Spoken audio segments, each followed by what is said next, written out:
గత కొన్ని రోజులుగా తెలంగాణ రాష్ట్రానికి సంబంధించి ఆత్మగా ఉన్నటువంటి సింగరేణి పైన కొన్ని కట్టుకథలు, కొన్ని రాతలు, కొన్ని లేఖలు, కొన్ని రివ్యూస్, అంతిమంగా ఈ సింగరేణిలో పనిచేస్తున్నటువంటి దాదాపు 42,000 మంది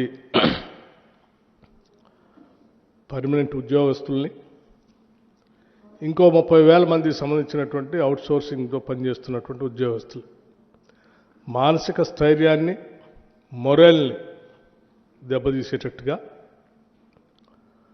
దీనిపైన రకరకాల ప్రచారాలు, అపవాదులు ప్రచారం చేస్తూ ఉన్నారు. దీంట్లో ప్రధానంగా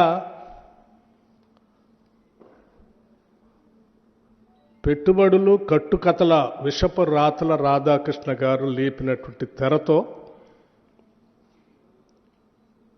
ఈ కథనాలన్నీ మొదలైనవి. నేను మళ్ళొకసారి చెప్తా ఉన్నాను. పెట్టుబడులు, కట్టుకథలు, విషపు రాతల రాధాకృష్ణ గారి తొలి పలుకులనే పేరుతో మొదలైనటువంటి కథనాలన్నీ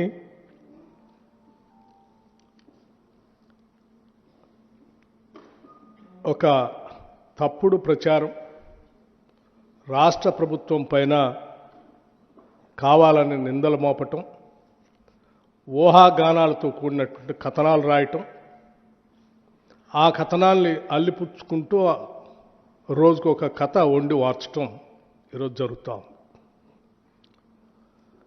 నిజంగా నాకు ఈ రాష్ట్ర ఉప ముఖ్యమంత్రిగా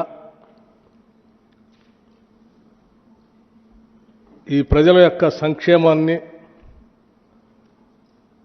పాలనని, ముఖ్యంగా సింగరేణి సంబంధించిన ఆస్తుల్ని కాపాడాల్సినటువంటి వ్యక్తిగా వీటన్నిటిని చూస్తూ ఉంటే ఏ రాబందులు, ఏ గద్దలు, ఏ దోపిడీదారుల ప్రయోజనాల కోసమో ఈ కథనాలన్నీ వస్తున్నట్టుగా కనిపిస్తూ ఉన్నాయి. చిన్నప్పుడు నేను ఎక్కడో వినేవాడిని, ఏ నినాదం వెనక ఎవరి ప్రయోజనాలు దాగున్నాయో అని.